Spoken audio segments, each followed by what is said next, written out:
is time for our 6 p.m. news over Camdis Television. Ladies and gentlemen, thanks for joining us. Let's begin straight away with our major stories. Following the announcement of the death of the very Honorable Kava Yege Jibril, former President of the National Assembly, emotions remain high within the National Legislature.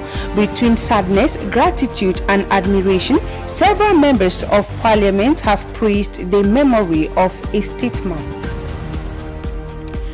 Cameroon has joined the rest of the globe to mark World Laughter Day, highlighting the importance of laughter as a natural and free form of medicine. Health experts have encouraged individuals to consciously set aside at least 3 minutes daily to laugh, emphasizing its powerful impact on both mental and physical health. You have these stories and more in a bit.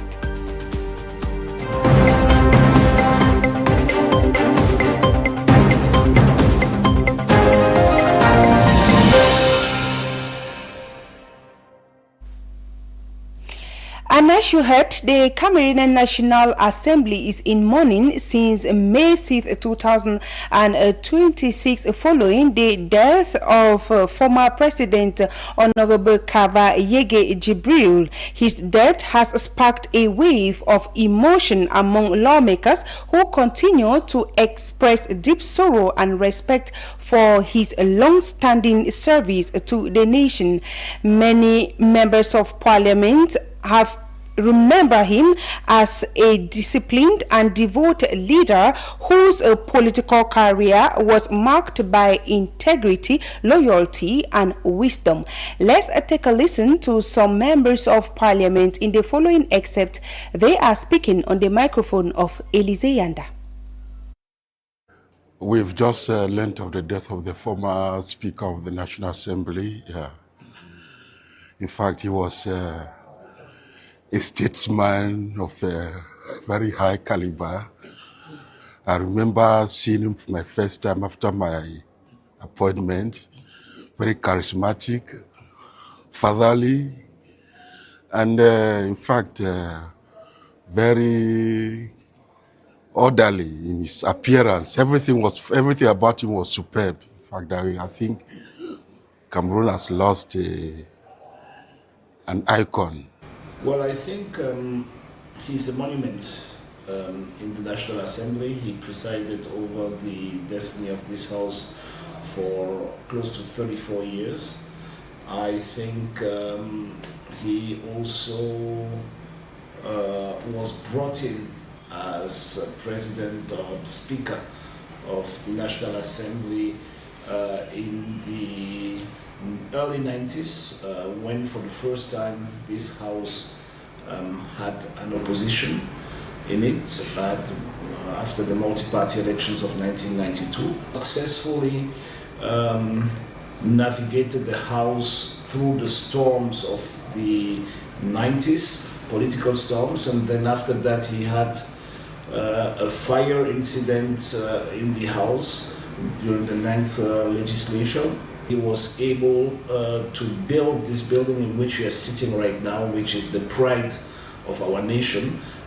He managed the project from start to finish, and I think he will be remembered for somebody who did a lot for our country, a lot for the National Assembly as well. People do not know that he was somebody full of humor, and he would outside of official duties, he spent a lot of time to make us laugh and to give us nicknames and to progress. And that's the way he was able to build bridges between political parties. He was able to make it such that the National Assembly felt like one family. A presidential decree signed on May 5, 2026 has extended the term of office of municipal councillors of Cameroon to February 28, 2027. The decision has been widely applauded by the municipal councillors who say it is both for financial reasons. Elise Yanda and Promise Akante spoke to a municipal councillor in the following report.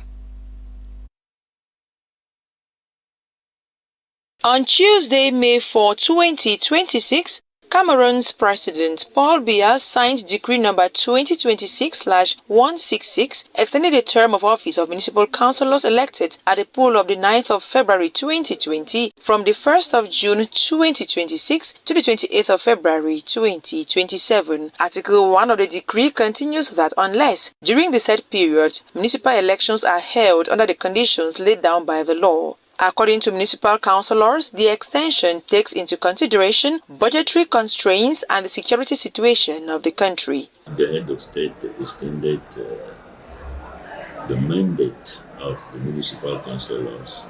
I believe that it is normal because both the reason of budget, the reason of security of our country determine this reason. This decision affects municipal councils nationwide to ensure administrative continuity, often to align with legislative or presidential election schedules, and follows Law number 2026/003 of April 14, 2026, which amended the Electoral Code to allow the President of the Republic to extend local mandates to avoid, among other reasons, logistical constraints of staging elections. The move aligns with the 2026-2027 electoral calendar and maintains local stability before new polls. This approach is legal. This approach is normal. I think that the head of state gives us a good opportunity to maintain the trajectory, the dynamic, in order to work about the well-being of the population of the Yaoundé district. For the councillors, it is an opportunity to improve the living conditions of the people who voted for them. I am optimistic for the future. I feel that in the time the head of state, we will continue to maintain all effort in order to improve the living condition of the population of the Yaoundé district. The extension continues to animate debates as the common man sees it as a pretext to maintain certain people in office. The presidency said the move ensures institutional continuity as electoral preparations continue, while government officials maintain it aligns with existing provisions and administrative necessity ahead of forthcoming polls. However, no election date has been announced yet.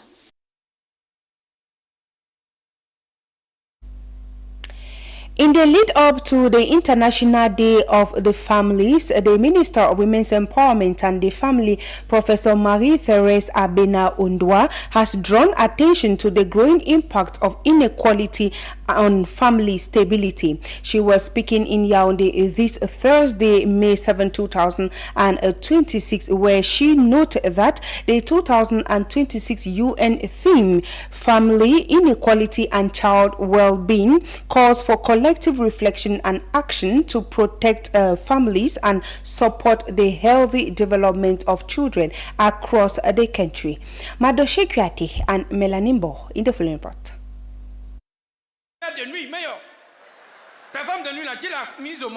A powerful antidote to stress by lowering cortisol, a natural antidepressant, a curator of connection and complicity between people, and even a promoter of better sleep, laughter is increasingly being recognized as one of the body's simplest but most effective remedies. As the world marks World Laughter Day, health specialists continue to highlight the many benefits of laughter on both mental and physical well-being. By stimulating the release of endorphins, dopamine and serotonin, commonly known as the happiness hormones, laughter helps improve mood while easing anxiety and emotional tension. Experts also reveal that just 1 minute of laughter can provide the same relaxation benefit as 10 minutes of rest, proving how powerful a simple laugh can be. Beyond boosting emotional health, laughter also acts as a form of physical exercise. It engages the abdominal muscles, shoulders, face, and diaphragm while improving body circulation and supporting heart health. Specialists explain that 3 minutes of laughter can be compared to a short workout session before the entire body gradually relaxes afterward. Many health professionals therefore continue to encourage people to embrace laughter as part of a healthier lifestyle.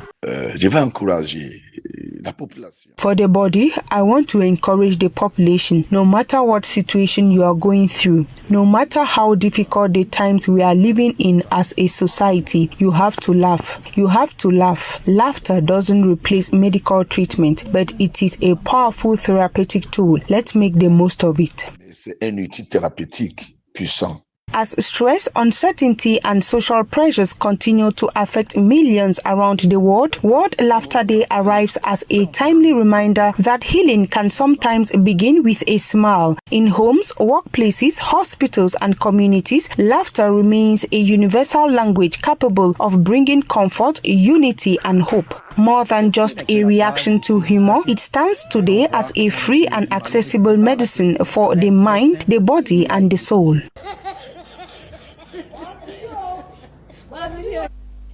Ladies and gentlemen, we are sorry for that mix-up. That was instead a report on a World Laughter Day, which is being commemorated this May 7, 2026. Let's take you back to the lead up to the International Day of the Family to be commemorated on the 15th of May 2026, where the Minister of Women's Empowerment and the Family, Professor Marie-Thérèse Abena Undwa, has drawn attention to the growing impact of inequality on family stability. She noted that the 2026 UN theme, Family Inequality and Child Well-being, calls for the protection or collective reflection and action to protect families and support the healthy development of children across the country.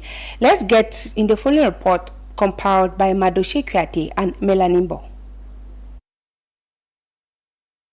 The event served as a platform for collective reflection on the inequalities that threaten family stability and hinder the healthy development of children across Cameroon. Cameroon continues to face multiple challenges, including security crisis, compounded by forced displacement of populations, harmful cultural practices, as well as emerging social phenomena such as violence, child abuse, early marriages, and the weakening of family structures. Urbanization, migration, and socioeconomic transformation also have contributed to changes in the family dynamics, sometimes leading to reduced parental supervision and weakened social support systems. The International Day of the Family recognizes the family as the fundamental unit of the society and the cornerstone of sustainable development. This year's celebration is therefore a call to action. It invites governments, institutions, civil society organizations, communities, and families themselves to intensify efforts aimed at promoting equitable access to basic social services, strengthening family capacities, encouraging positive parenting, and combating all forms of violence, abuse, and discrimination affecting children and women. This year's theme seeks to build a better global understanding of how inequality impacts households and children while strengthening commitment to family-oriented policies. It also highlights the importance of promoting inclusive policies that reduce inequalities and ensure that every child, regardless of their background or their health status, can grow up in a safe, stable, and supportive family environment. The theme highlights the need for targeted action at both household and community levels. The security challenges and rapid urbanization are reshaping family dynamics nationwide. In major urban centers, these factors are affecting household stability, access to basic services, and traditional family roles. This fear, these tragic situations often linked to socioeconomic distress, psychological instability, and the erosion of morale and social values constitute a serious threat to the very foundation of the family institution. The ministry reaffirmed its commitment to programs that reduce disparities and strengthen support systems for vulnerable children and parents. The 2026 positions the International Day of the Family as both a moment of reflection and a push for stronger family-centered commitment, presided over by the Minister of Women Empowerment and the Family, Marie-Therese Abenaondua. The event closed with a renewed pledge to reinforce the family's role as the cornerstone of sustainable development. The ministry called for coordinated effort to ensure no child is left behind by persistent social and economic gaps, building more resilient and equitable households across Cameroon. Cameroon has convened its first National Climate Forum, bringing together experts, policy makers and community leaders to discuss practical solutions for climate challenges. The forum aims to establish a clear roadmap for climate-smart development to ensure a resilient and resource-rich future for the country. Melanimbo once more in the following report.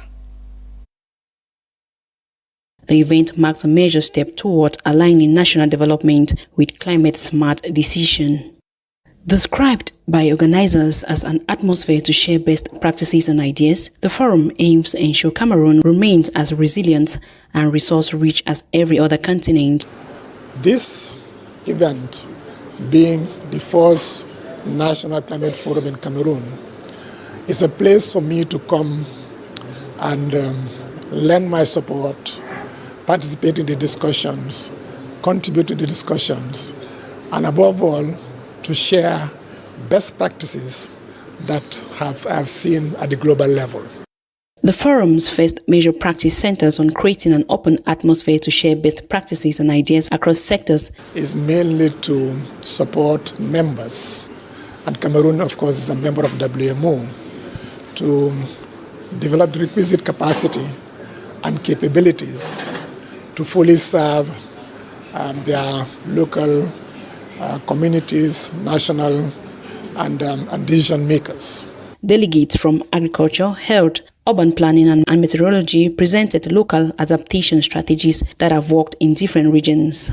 By documenting and scaling these approaches, the forum seeks to ensure Cameroon harnesses its natural and human resource effectively.